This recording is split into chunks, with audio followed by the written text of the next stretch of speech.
안녕하세요. 가장 보통의 남자입니다. 필기 영상에 이어 실기 영상을 올리게 되네요. 확실히 실기가 필기보다 훨씬 어렵습니다. 그런데 저는 이 방법으로 6개월 동안 필기 실기 각각 8번 합격했으니까요. 저 믿고 따라오셔도 좋습니다. 만약에 저를 못 믿겠고 의구심을 가지고 계시면 본인만의 공부법으로 공부하시는 게 맞으니까요. 참고하시기 바라겠습니다. 시작 전에 구독과 좋아요, 알림 설정 부탁드리고요. 그럼 시작하겠습니다. 첫 번째는 무조건 쓰면서 공부하세요. 이 공부법은 의견 대립이 굉장히 많습니다. 쓰면서 공부해도 의미 없다, 머리에 들어가는 내용은 없다, 손만 아프다. 이것도 틀린 말은 아닙니다. 필기같이 객관식 문제 또는 법 과목들은 쓰면서 공부하는 것이 확실히 비효율적이에요. 하지만 실기같이 서술해야 하는 문제들은 무조건 쓰면서 공부해야 합니다. 왜냐고요? 여러분들이 기억하지 못하는 것을 손이 기억할 때가 굉장히 많거든요. 그리고 실기 같은 경우에 그림을 그리라는 문제들이 꽤 자주 나와요. 이런 문제들은 머리로만 외우다가 막상 그리라고 하면 무지 헷갈립니다. 이런 문제뿐만 아니라 제가 항상 말하는 것이 있죠. 우리는 너무 어리석어서 내가 알고 있는 문제와 모르는 문제의 구분을, 그 경계를 정확하게 판단할 수 없다고. 쓰면서 공부하면 내 손이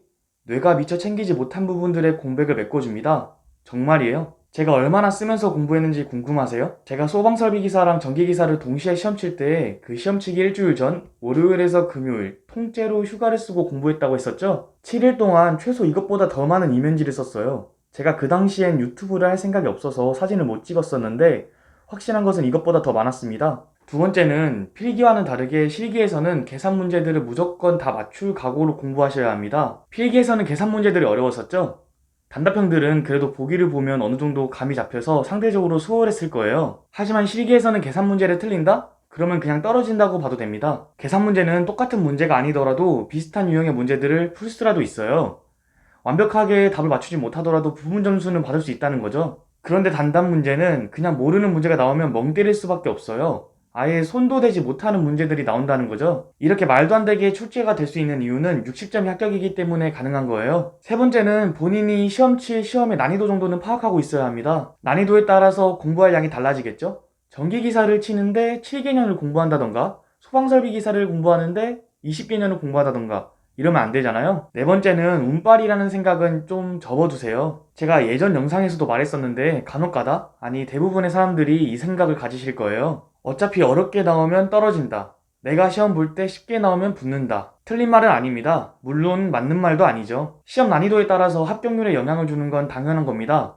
근데 이게 절대적이지 않는 거죠. 합격률이 20% 이상의 회차는 기출에서 70점 정도가 나왔다고 생각하시면 됩니다. 합격률이 10% 미만인 경우는 기출에서 50에서 60점이 출제되는 경우입니다. 이 경우 남은 5에서 10점은 충분히 답을 유도해서 풀 수 있게끔 나오는 거죠. 전기기사의 경우 기출문제 30년치를 100% 암기하고 있다면 어떤 경우라도 합격할 수 있다는 거죠. 다섯 번째는 단위에 신경 쓰세요. 이거는 아까 위에서 말한 계산 문제는 다 맞춰야 한다는 것과 연관이 있는데요. 간혹가다 합격할 줄 알았는데 떨어지신 분들이 많이 있습니다. 이럴 경우 90%는 단위 때문이라고 생각해요. 계산 문제 푸실 때 답까지만 쓰면서 외우지 말고 끝까지 단위까지 쓰면서 공부해주세요. 마지막 여섯 번째입니다. 단답이 제일 중요하다고 했었죠? 그런데 단답 외우는 거 정말 힘들 거예요. 전기기사의 경우 최소 20에서 30년치를 공부해야 하는데 이 20에서 30년 동안 딱 한 번씩밖에 안 나온 단답들의 양이 정말 어마어마합니다. 바로바로 외우면 좋은데 저는 그렇게 외우질 못했어요. 그래서 저는 항상 단답 문제들, 그 중에서도 제가 외우지 못하는 문제들은 한글 파일에 정리해 놓습니다. 그리고 지금 보이는 사진처럼 출력해서 가지고 다녔어요. 제가 저번 영상에서 말한 공부법 있죠?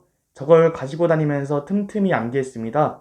그럼 정말 시간을 획기적으로 줄일 수가 있어요. 지금까지 제가 공부하면서 느낀 소소한 팁들을 말씀드렸는데요. 솔직히 이런 팁들이 공부도 안 하고 시간도 투자하지 않는 분들에게는 아무런 소용이 없어요. 말 그대로 팁일 뿐이에요. 노력하는 분들에게 방향성을 제시해 주는 것이지 그냥 아무나 합격시켜주는 마법 주문이 아니라는 걸 꼭 인지해 주셨으면 좋겠습니다. 영상이 좋았다면 이 영상을 많은 분들에게 공유해 주세요. 많이 볼수록 더욱 다양한 의견이 반영됩니다. 구독과 좋아요, 알림 설정 부탁드리고요. 다음 영상에서 뵐게요. 다들 수고하세요.